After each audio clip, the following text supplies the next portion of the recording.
पहिलं सुसज्ज shopping centre Mahalakshmi Tathastu garments and apparels, ladies and men's garment, wedding cloth उपलब्ध. Mahalakshmi Tathastu garments and apparels, Aditya business centre, Gandhi Chowk, Sawantwadi. Maharashtra राज्य परीक्षा परिषद पुणे यांच्यातर्फे दरवर्षी घेण्यात येणाऱ्या पूर्व उच्च प्राथमिक शिष्यवृत्ती परीक्षा आणि पूर्व माध्यमिक शिष्यवृत्ती परीक्षेत दरवर्षीप्रमाणे याही वर्षी राणी पार्वती देवी हायस्कूल आणि ज्युनियर कॉलेज सावंतवाडी या प्रशालेच्या विद्यार्थ्यांनी घवघवीत यश संपादन केलंय. शिक्षण प्रसारक मंडळ सावंतवाडीचे अध्यक्ष विकास सावंत यांच्या हस्ते गुणवंतांचा गौरव करण्यात आला. 5वीच्या 1 आणि 8वीच्या 4 विद्यार्थ्यांनी शिष्यवृत्ती प्राप्त केली आहे. त्यामध्ये साईराज सुनील राऊळ याने शहरी सर्वसाधारण विभागातून जिल्ह्यात 25वा क्रमांक पटकावलाय.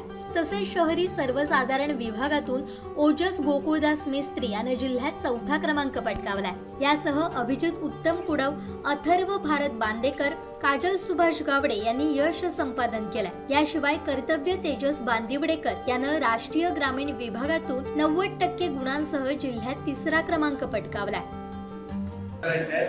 गेल्या वर्षी एक प्रयोग केलेला होता. गेल्या वर्षी जागेचा प्रश्न होता आणि जागा उपलब्ध होती. ह्या वर्गात त्या वर्गात त्या वर्गात ह्या वर्गात फिरायचं आणि कुठेतरी मात्र अर्धा एक तास ते शिकवण्यासाठी मिळत होता.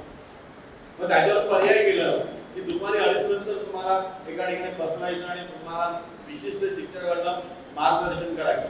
प्रयोग केला पण जसं पाहिजे तसं मला त्यात समाधान मिळालं नाही.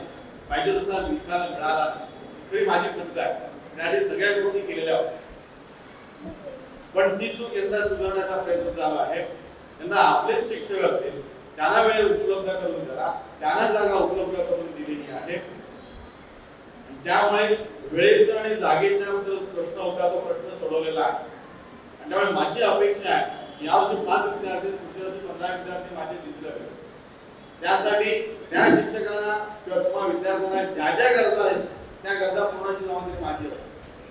काय असेल ते माझ्यासमोर या, तुमची ती गरज पूर्ण केली एवढी मी तुम्हाला हमी देतो. कारण मला शाळेचं अस्तित्व हे तुम्ही जे मंडळी आहात, तुम्ही जे काय प्रगती कराल, जिथे तुम्ही सगळ्यांसमोर येणार आहात, ती संख्या जेवढी जास्त असेल तेवढं ते शाळेचं बीज व्हा. तुमच्या माहितीसाठी सांगतो, एक खेडेगावाची शाळा आहे, लांबी नाही त्यांच्या शाळा आहे. आपल्यासारखे असे प्रशस्त वर्ग नाही. एक पूर्वी त्या ठिकाणी कोंबड्याचं म्हणजे कमर्शियल कोंबड्या त्यांचा व्यवसाय होतो, त्याची पोल्ट्री होती. त्या पोल्ट्रीचं रूपांतर शाळेत केलं, त्या वर्गात केलेलं होतं. पहिल्या स्टेजला त्या ठिकाणी विद्यार्थी संख्या हाताच्या बोटावर 100-150 एवढी होती. त्या शाळेमधल्या विद्यार्थी संख्या 5वी ते 10वी मध्ये 700 आणि त्या शाळेमध्ये प्रवेश करणारे विद्यार्थी ते किमान 30 किलोमीटरवर येतात.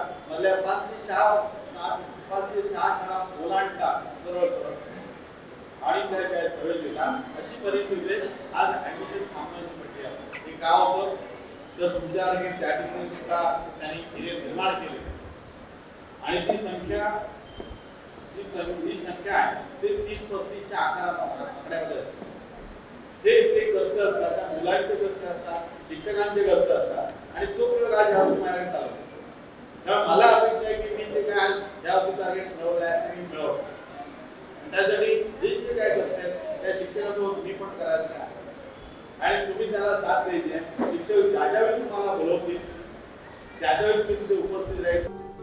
या सर्व विद्यार्थ्यांना कैलासवासी पार्वती आणि कैलासवासी महादेव लक्ष्मण धारगळकर यांच्या स्मरणार्थ श्रीमती मुग्धा दिनेश नागवेकर पुरस्कृत रोख रकमेची बक्षिसं देऊन गौरविण्यात आलं. तसेच शिक्षण प्रसारक मंडळ सावंतवाडी संस्थेचे सचिव व्ही.बी. नाईक पुरस्कृत बक्षिसं देण्यात आली. यासोबतच 8वी NMMS आणि सारथी शिष्यवृत्तीधारक एकूण 6 विद्यार्थ्यांना उपमुख्याध्यापक अरविंद साळगावकर पुरस्कृत रोख रकमेची बक्षिसं देऊन गौरविण्यात आलं. तुम्हाला असं वाटत असणार, केव्हा वाटणार, 10वी झाल्यानंतर वाटणार की थोडा अभ्यास केला असताना तुम्हाला चांगले मार्क्स मिळाले आणि याच्याविषयी चांगलं शिक्षण घेतलं आणि उत्कृष्ट शिक्षण तुम्ही घेतलं, त्यात प्रायव्हेट मिळवलं की तुम्हाला तुमच्या नोकरी धंद्याच्या निमित्ताने सुद्धा चांगल्या संधी उपलब्ध होतात.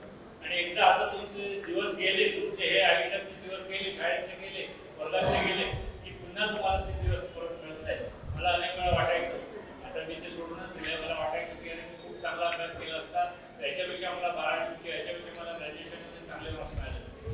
संधी परत मिळत नाही मित्रांच्या म्हणून आपल्याला या गोष्टी लक्षात घेतल्या पाहिजे.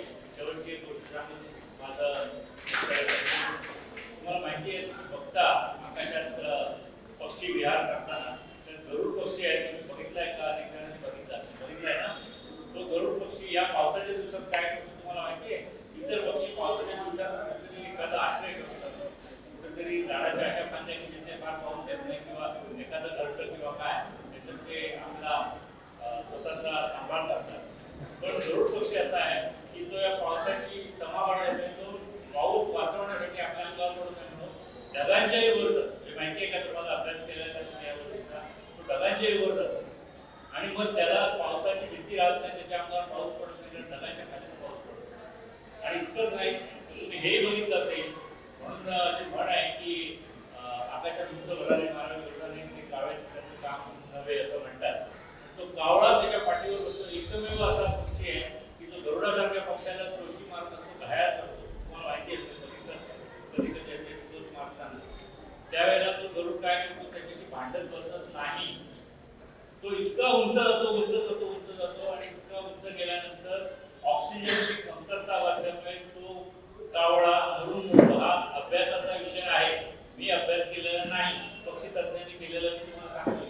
आणि तो कावळा मरून पडतो, त्याच्याशी भांडावं सुद्धा लागत नाही. त्याचा दुसरा अर्थ असा आहे की तुम्हाला स्पर्धा करताना कोणाशी करावी हे कळलं पाहिजे. तो गरुड पक्षी कावळ्याशी स्पर्धा करत नाही मित्रांनो. तो गरुड पक्षी स्वतःशी स्पर्धा करतो आणि आपली उंची जास्त गाठतो. तुम्ही अशी उंची गाठली पाहिजे. तुमच्या या शिक्षकांना सुद्धा अभिमान वाटला पाहिजे. नेमकं आता काही निवेदन करताना सांगतात बघा की तुला अचीव करणार आहेत, गोल अचीव करणार आहेत तुमच्या वर्षी. त्यांना असं वाटलं पाहिजे की आपल्या मुलांनी, आपण ज्यांना घडवलं त्या मुलांनी इतकं काही यश संपादन केलं की त्यांच्याकडे बघताना आपल्याला सुद्धा उंच मान करावी लागते. खाली मान करून बघायला लागत नाही, कारण तो खाली नाहीये, त्याने आपली उंची वाढवली आपल्या कर्तृत्वाने. हे काम तुमच्याकडून घडलं पाहिजे अशी अपेक्षा आहे. तुम्हाला सर्वांना त्या निमित्ताने शुभेच्छा देऊन माझं बोलतो.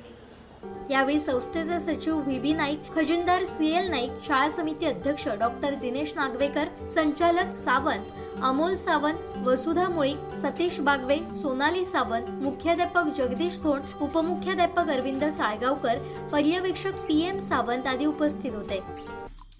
आमचे दिवसभरातले सर्व अपडेट्स, ताज्या घडामोडी आणि थेट लाईव्ह पाहण्यासाठी सबस्क्राईब करा, लाईक करा कोकणचं नंबर 1 महा चॅनल कोकणसाद लाईव्हचं YouTube चॅनल.